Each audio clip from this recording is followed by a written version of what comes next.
Sobre o que eu estava falando? A minha oração foi sobre graça.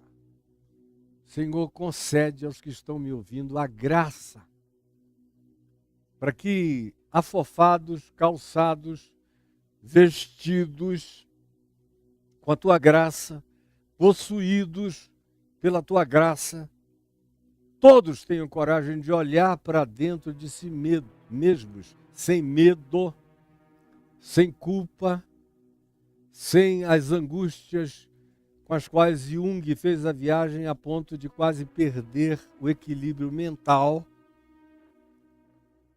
No fim de cuja viagem ele encontrou aquilo que o pacificou para sempre, que foi a graça. É por isso que ele terminou a vida, quando perguntaram a ele, você crê em Deus? Ele já nos estertores da vida dele, ele falou, houve um tempo em que eu criei em Deus. Agora, hoje eu não creio mais em Deus. Hoje eu sei Deus em mim. Que é o que eu digo para todo mundo há muitos anos. Eu comecei crendo em Deus, acreditando. Depois eu me esforcei para que eu desenvolvesse uma fé que desembocasse em confiança. Confiança. Não. Mesmo não tendo nenhuma evidência, eu vou me abandonar na certeza da fé, que é a certeza das coisas que se esperam e a firme convicção de fatos que se não veem. Mas depois de atravessar coisas horrorosas, que a maioria nem suportaria, eu tenho uma quantidade enorme de pessoas que eu conheço que já me disseram se eu tivesse atravessado os infernos de julgamento, de juízo, de apedrejamento, de perversificação, de gente que queria te extinguir, te levar para o nihilo em vida, para o nada, para o nothingness, ainda em existência real, eu não teria aguentado. Provavelmente eu teria me suicidado, eu já ouvi diversas vezes. Como eu já tive amigos que me disseram, naqueles anos de 98, 99, 2000, 2001, eu esperava a qualquer momento que viesse uma notícia de que você tinha se suicidado, porque eu teria me suicidado. Aí logo depois veio a morte do meu filho. E no meio de tudo isso tem todos os acumulados, simultâneos, daquilo que Paulo chama de dia mau, que não é um dia mau, é uma estação má. Que Jó conheceu muito bem. Que é quando o diabo diz, ó, esse cara aí te serve com integridade, com amor, com carinho, com fidelidade. Isso é Satanás falando a Deus, no início do livro de Jó, aqui na Bíblia. Porque tu deste tudo a ele, tu o coroaste com honra, com glória, com respeito, com admiração, com potência e eficácia em tudo que ele faz. Tu abençoas a vida dele, tens abençoado desde o início. Agora, tira tudo isso que tu vais ver se ele não blasfema no meio da tua cara. Não foi à toa que eu escrevi um livro chamado Enigma da Graça. É óbvio que eu não sou Jó. Algumas das coisas que me aconteceram tiveram no meu pecado pessoal um deflagrador. E não foi o caso de Jó. Agora, houve uma multidão de outras coisas que foram oportunização satânica dos amigos de Jó, dos irmãos do Caio, irmãos de fé, dos irmãos evangélicos, dos irmãos religiosos, dos invejosos aos milhares que se levantaram dizendo é a hora de retirarmos esse cara do horizonte da existência. E a gente nadar de braçada, porque enquanto ele está aí com essa proeminência toda, ele atrapalha os nossos movimentos. E foi depois disso que cresceram esses doidos todos, com os quais vocês vêm convivendo de 1999 ou do ano 2000 para cá. E eles sabem muito bem que cresceram no meu vácuo. Pois bem, eu sei o significado disso. De todas as coisas caírem de uma vez. E de como a primeira reação pode ser uma tentativa de fuga, de evasão. Foi a minha primeira. Eu falei, se eu ficar aqui assistindo isso, eu vou morrer. Meu coração vai partir. E eu vou infartar. E eu vou cair duro. E eu vou morrer. Eu não quero nem ficar para ficar assistindo isso. Eu me evadi. Fui para os Estados Unidos. Peguei muito sol. Corri. Suei. Dancei. Busquei me divertir. Saí muito com os meus filhos.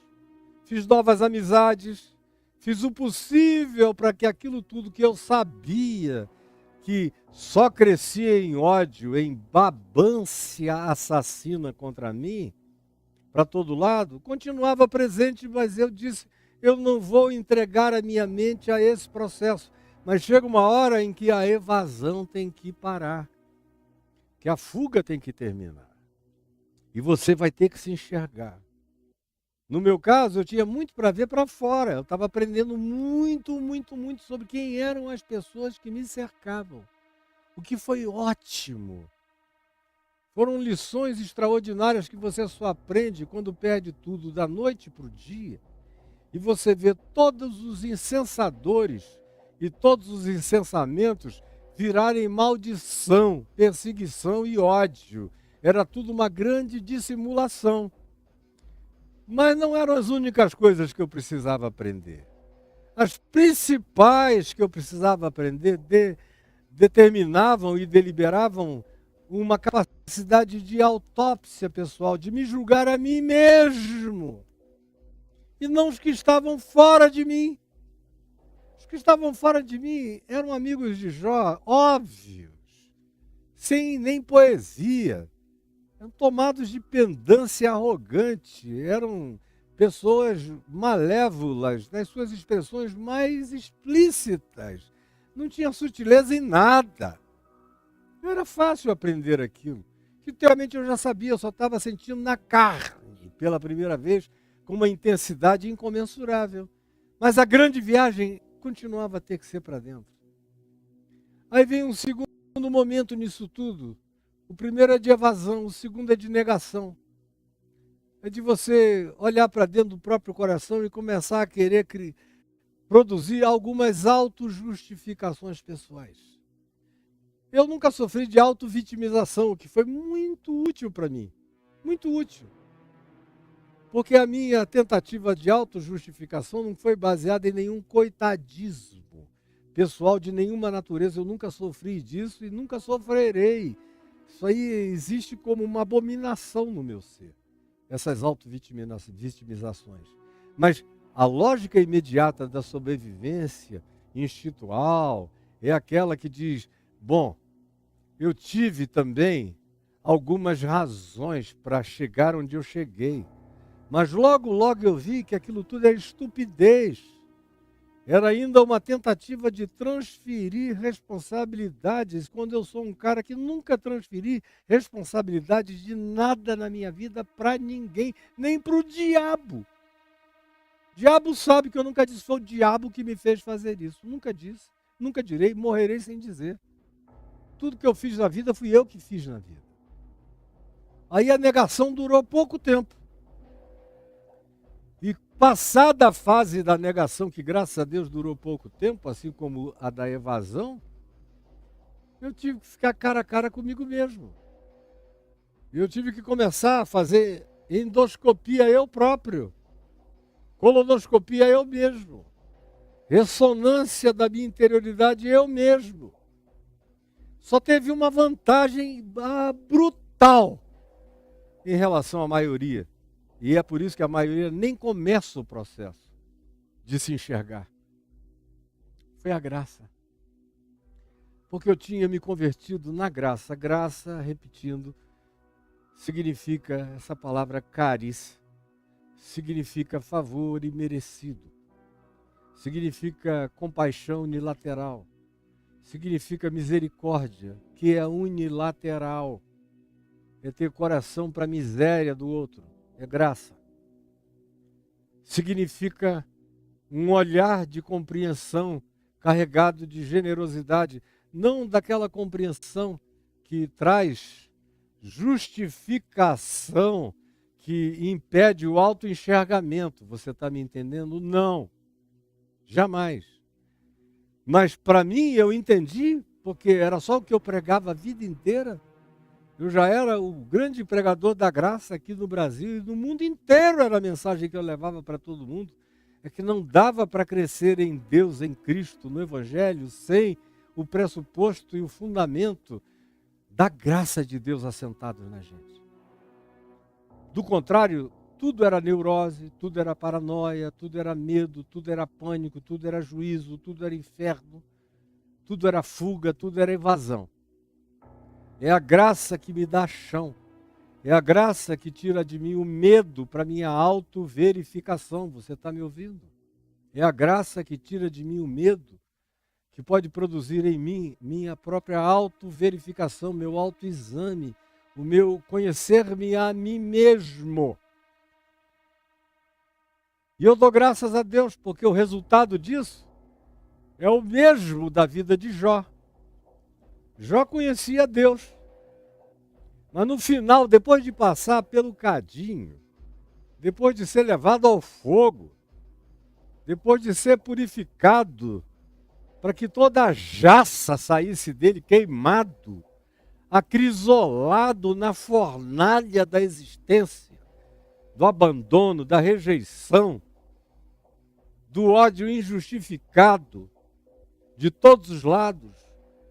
Quando terminou esse processo de intensidade, de acrisolamento, onde você está dentro da crisálida, gemendo, gemendo, gemendo, gemendo, gemendo, gemendo, até que eclode uma borboleta voadora, colorida, liberta de dentro de você.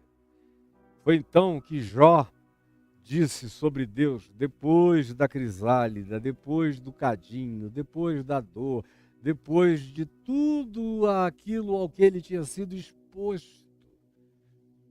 Está no meu livro O Enigma da Graça, que está aí no caiofabio.net, no link livros, para quem quiser ler esse livro importante, existencial, arrancado da Bíblia e também que projeta a minha existencialidade naquele tempo, embora não seja uma autobiografia com total existencialização interpretativa de jeito nenhum, mas eu não fugi e declarei que era uma interpretação existencial do livro de Jó a partir de Jó e a partir de mim, compreendendo muitas das dores para as quais antes eu não estava preparado para entender.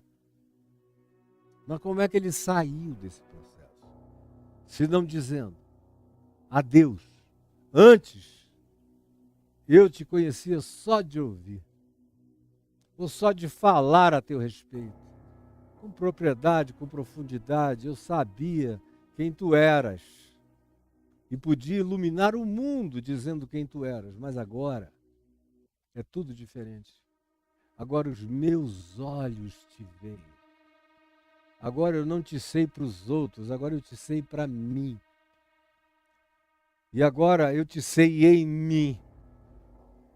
E agora, mais do que nunca, eu sei que o teu absurdo, aquilo que eu chamei de absurdo quando tu abristes as comportas da dor e do sofrimento, e tudo, e o dilúvio caiu em cima de mim da maneira mais impiedosamente possível, eu agora sei que fazia parte de um trato que de outro modo jamais teria realizado o benefício que aconteceu por tua misericórdia na minha vida e no meu ser. Foi assim que Jó concluiu, é assim que eu concluí para mim mesmo. Agora eu volto ao tema. Eu preciso aprender a me examinar, a me julgar. Parar de julgar para fora e julgar para dentro. Agora eu só consigo julgar para dentro, que é o único modo que eu tenho de me maturar, de crescer, de desenvolver a minha salvação no sentido do meu crescimento humano, da minha evolução mental, espiritual, psíquica, emocional, afetiva. É o único modo que eu tenho. É me conhecendo, é me julgando, é vendo as minhas idiosincrasias, as minhas sombras variadas e diversas, sem ter medo das minhas sombras. Agora, por que eu posso andar desassombrado dentro de mim? Eu posso entrar na gruta do centauro da minha alma sem medo nenhum. Segurando o fio vermelho do sangue de Cristo, da graça de Deus, eu posso ir ao mais profundo da caverna do centauro, em mim e em você. Dentro de mim é o que me concerne. Segurando nessa linha da graça. E cada bicho, cada monstro que eu fosse encontrando no caminho, e cada um que eu encontrei no meu caminho, eu que pensava que já tinha eliminado tudo e todos, os males dentro de mim, que eu até então achava ter percebido, fui descobrindo uma quantidade enorme de monstrinhos sutis, com carinhas de anjo, de arcanjinho barroco, malignos e perversos, dentro do meu ser. Enquanto isso, houve uma eclosão do meu inconsciente, e eu sonhei longas metragens de autorrevelação simbólico-arquetípica do que existia dentro do meu coração, da minha alma, e não tive medo de me examinar e de agradecer todo dia a Deus, porque aquilo tudo estava brotando e eclodindo, e porque todos os sofrimentos que eu estava experimentando, e tinha experimentado e experimentaria, eram apenas descascador daquelas crostas que precisavam ser expostas e colocadas em carne viva para que eu mesmo as sentisse e as visse para ser curado dentro do próprio coração. E uma vez sendo curado, desenvolver perseverança incomparável, resiliência indizível, saúde interior, mental, que não acontece sem que a gente faça a viagem para dentro na graça, parando de julgar para fora e julgando para dentro a si mesmo, silenciando os nossos juízos exteriores e dialogando com o coração sem nenhum temor. E como é que a gente faz isso? E eu disse que fazendo assim se torna praticamente quase fácil, depois de um tempo. É porque você fica desassombrado das suas próprias assombrações percebidas. Quando você se enxerga na graça, você fica desassombrado das suas próprias assombrações percebidas, dessas que habitam você e você não sabia. Você agora olha e diz, te achei, né? Era você que estava aí esse tempo todo, disfarçado, com essas emulações, com essas máscarazinhas, mas eu te flagrei. E uma vez que você flagra e você acende a luz,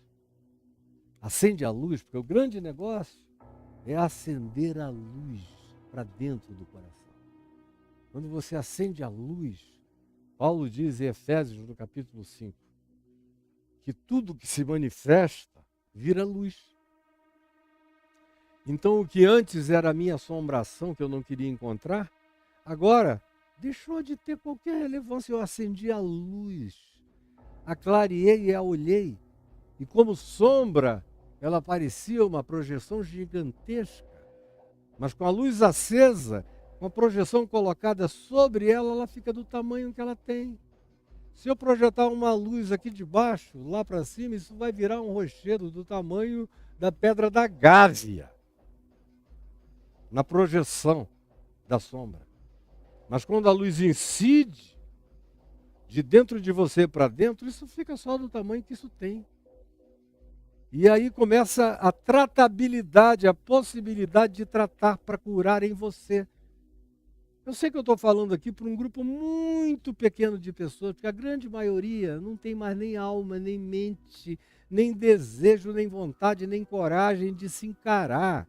Está querendo é só o espelho, está querendo é só a aparência, está querendo é só a máscara, está vivendo só de hipocrisia de qualquer que seja a natureza. Mas para quem está querendo saúde humana, desenvolver a salvação, evoluir, crescer, maturação, virar gente, o que eu estou dizendo aqui, até Jung gostaria de ter ouvido na juventude dele. Pode ter certeza disso, até Carl Jung gostaria de ter ouvido. Com o coração bom que ele tinha, com a boa vontade que ele tinha. E você está ouvindo. E só não aproveita porque não quer. Porque isso não é o resultado de leituras e leituras enciclopédicas, embora eu seja um ser de interesses enciclopédicos, mas não foi das enciclopédias que eu fiz essa sinapse, nem essa síntese. Foi a minha autópsia, feita na graça. E por que eu disse que fica fácil? Quando você entende que na graça, e a primeira viagem que eu preciso fazer na graça não é aquela que atravessa o corredor polonês dos meus inimigos exteriores batendo em mim. É também. Não é aquela que me ajuda a atravessar as tentações, dificuldades, tribulações externas a mim no mundo. É também. Mas antes de tudo, a graça está aqui para que eu faça a viagem para dentro de mim desassombrada e desassustadamente, com coragem de iluminar meu ser e de fazer o que se ocultava em mim revelado e transformar o que antes era sombra e treva em luz em mim. Porque tudo que se manifesta, tudo que é diagnosticado, tudo que é percebido, tudo que é encarado na verdade da graça de Deus, vira luz, vira cura, vira saúde, se transforma em resistência, em experiência, em resiliência, em esperança, em superlativo da graça crescente em mim. Agora, por que fazer essa viagem na graça é quase fácil? É porque você não está numa relação de autojustificação. Você já viaja justificado em Cristo Jesus. Você já viaja perdoado para encontrar os seus pecados. Você já viaja perdoado e liberto para encontrar suas assombrações. Você já viaja para dentro de si mesmo, protegido, vestido com o capacete da salvação, cingido com a verdade, usando a couraça da justiça, empunhando o escudo da fé e a espada do Espírito na viagem mais difícil que se tem para fazer, que é no labirinto do próprio ser. Então, é o lugar onde é mais difícil da gente se defender. É fácil. Hoje em dia, para mim, é brincadeira. Eu nem sinto. Minha casca ficou grossa. E a experiência imensa. Eu nem sinto os ataques de fora. Nem sinto. Não doem mais. O que me interessa é a verdade de dentro do meu ser. É aí que eu viajo e eu passeio todo dia com luz, iluminando, com os faróis do Evangelho, a minha interioridade e o meu ser, como disse Paulo, para que depois de ter pregado a tantos e tantos e tantos, não venha eu mesmo a ser desqualificado diante de Deus. E a maneira é me tornar conhecido a mim mesmo